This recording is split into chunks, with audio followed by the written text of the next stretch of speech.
कैसन जिंदगी हो गई, मौत से दोस्ती हो गई। अखिया के सपना बहे लोर बन के, हमसे नाराज हमरी खुशी हो गई।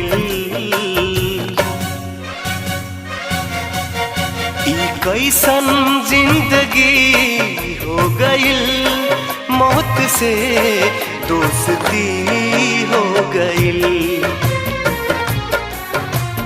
कैसन जिंदगी हो गई, मौत से दोस्ती हो गई।